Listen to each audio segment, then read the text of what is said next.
Magandang araw po sa inyong lahat. Ito po ang Balitang Hapon mula dito sa Antipolo. Isang kakaibang balita po ang hatid namin sa inyo ngayon mula sa mundo ng sports. Pinakikilala po natin sa inyo si Ginoong William G. Morgan, isang Physical Education Director mula sa YMCA. At siya po ang lumikha ng isang bagong laro na tinatawag niyang Mintonet na ngayon ay kilala na bilang volleyball. Ngayon, baka nagtataka kayo bakit pa kailangan ng bagong laro. Well, ayon kay Ginoong Morgan, ang basketball na naimbento noong 1891 ay medyo mabilis at physical para sa ilang players, lalo na yung mga may edad na. So naisip niya, paano kung may laro na may teamwork pero hindi masyadong rough?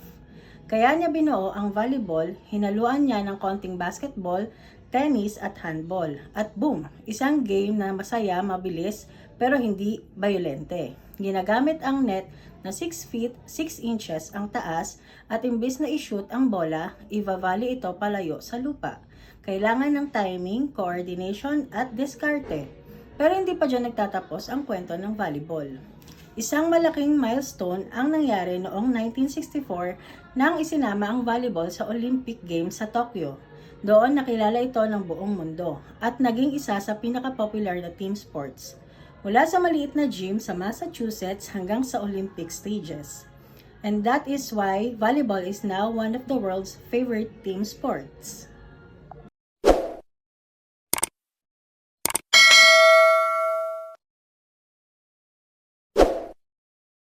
Hi guys! Welcome sa aking vlog. So for today, pag-uusapan natin ang favorite sports ko. At pinapadiscuss din ng teacher namin kung anong basketball position ang gusto ko. So eto, unang-una, gusto ko talagang maraming sports like badminton, volleyball, basketball. Pero ang pinaka-favorite ko talaga is volleyball. Bakit? Kasi hindi ka pwedeng maglaro mag-isa. Kailangan team kayo. And then, mabilis ang laro, walang dull moments at exciting. And then, hindi kailangan maging super tall or super maliit. Kahit beginner ka, madali lang. Mabubugbog lang ang kamay mo. So, nung high school ako, kasali talaga ako dyan sa volleyball. Naging head-headan pa nga eh. Parang ganun. So, yung sa tanong naman ng teacher ko, kung anong gusto kong position sa basketball, syempre yung pinakamadali, yun ay ang pagiging shooter. Shoot ka lang ang shoot.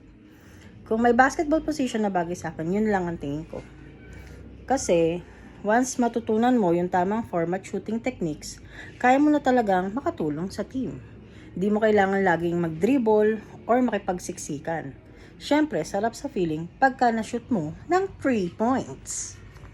So, ayun, volleyball talaga ang go-to sport ko dahil masaya, social, at maganda sa katawan. Pero minsan I enjoy shooting some hoops din pagka nakikilaro ako sa aking mga kuya at pamangkin.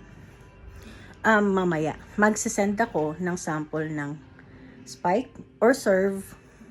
Pero hindi ko alam kung kaya ko pa eh. Kasi, majonda na. So, tingnan nyo na lang yung video ko mamaya.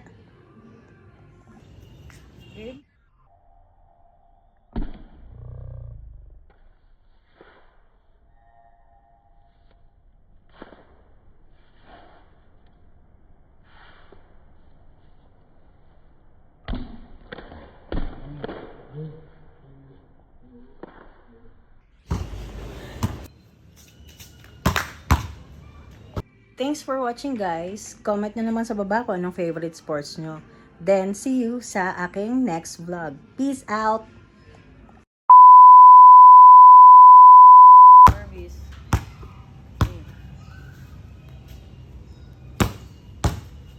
Alright.